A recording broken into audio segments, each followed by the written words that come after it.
Hello! Hello, hello, hello!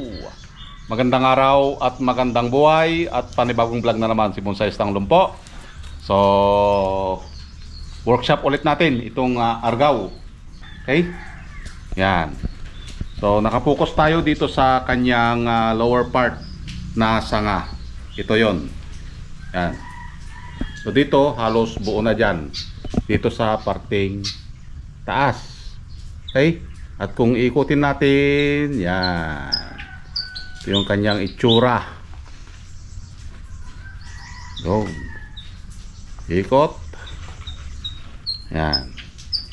So ito yung nakapokus tayo sa lower branch, first branch.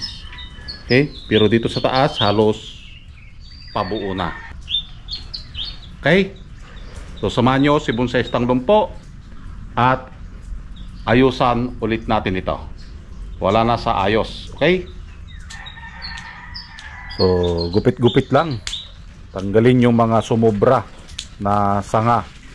Dahil kapag ito ay pinabayaan natin, maaari itong mamatay yung naka-wire. Ang mangyayari nun, mapuputol yung kanyang lifeline. Babaon ang wire na nailagay natin kung hayaan natin na mag-weld ito. Agoy. Kaya kung may bonsai ka, wag mong hayaan na mag-wild. Hindi kagaya niya. So, dapat maibalik sa ayos yung itsura ng ating halamang bonsai. Kaya dito, yung mga sumobra, tanggalin yung mga hindi na kailangan. Yan, so gupit-gupit lang muna tayo dito. At kung mapapansin nyo, gumamit na tayo dito ng ilaw dahil kaparating yung ulan. Yan, medyo madilim ang paligid natin, kaya gumamit tayo ng ilaw. So ang gagawin na lang natin dito, yung pinaka lower part na sanga, yung first branch. Yan. So, ang upper branch or yung sa parting tuktok ng ating bonsai ay buo na. Okay? So, malapit na itong matapos. Pero mahina kasi ang lower part or yung first branch ng ating halamang bonsai. Katulad nito. Kailangan nating maiayos. Kung mapansin nyo, walang putol-putol. Okay? Yan. So yan ang technique. Putulin ang taas at yung pinapalaki natin palarga lang. Kasi kung puputulan natin kaagad ito at iayos yung kanyang itsura talaga, matatagalan tayong magpalaki ng sanga. So hayaan lang muna natin ito na lumarga and then putol para mabilis tayong magpalaki. Dahil ang bonsai, dapat ang first branch mas malaki ito kaysa dun sa sanga dun sa apex. Kaya kailangan nating tiyagain o maghintay hanggang sa mabuo ito. Hindi kagaya niya. Agoy.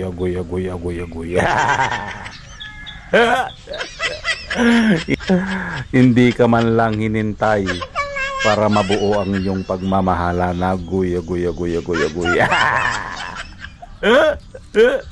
Paano kasi nag-abroad, pumunta ng Hong Kong.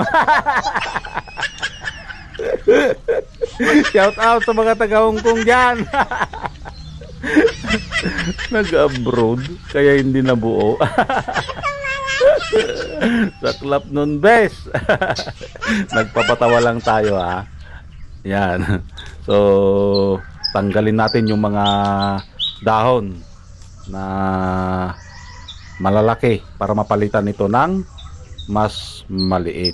Ayan. So kunting ayos lang, malapit na itong mabuo. So ito ay ipapakapit natin sa bato or gagawin nating pinjing. Ayan. Binubuo lang muna natin dito sa paso na ito.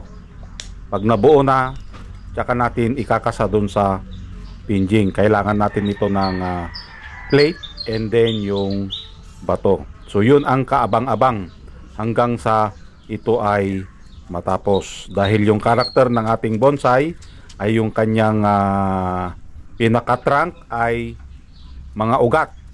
Okay? So dapat ilagay natin ito sa bato. Yan. So nakita nyo na yung kanyang pagbabago. So from wild and then naayusan, balik alindog ang ating halaman. Aguy.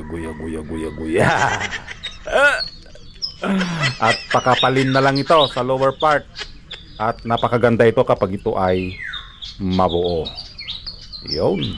So kailangan lang natin ng linis para walang kaagaw sa ibinibigay nating abono para dito sa ating halaman. Yan. So nakita nyo na ang kanyang itsura. Medyo malapit na ito sa katotohanan.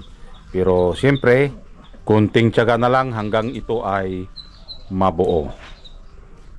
So yan guys, natapos na nating ayusan. Okay? Ito na yung kanyang itsura ngayon. Kapakita natin. Yan. So dito tayo sa parting baba, nakapokus. Ito. Okay? Pero dito sa taas halos buo na siya. Yan. Oh.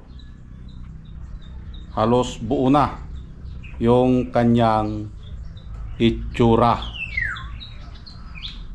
Yan. Okay? So ito yung kanyang harap. Yan. So wala mo nang putol-putol dito sa sanga na ito. Dahil palakihin natin, nakapokus tayo dito. Okay? At dito pakapalin. Yan. So may mga hindi pa tayo pinutol. So napansin nyo, ang malakas sa parting taas, ang mahina sa lower part. Okay? So dapat wag muna tayong magputol. Antayin natin na lumaki bago tayo magputol. Okay? At kung iikutin natin, ito yung kanyang itsura. Yan. Ikot. Yan. Ito yung kanyang back. Oh. And then ito yung kanyang harap. Yun. Yan yung kanyang harap. Ito yung kanyang ugat. Yun. Okay? So napansin nyo na kumakapal na yung sanga dito sa part na ito. Okay? So maraming salamat at nasamahan nyo na naman si Bonsai Tanglong po. Hanggang sa muli. Bye bye.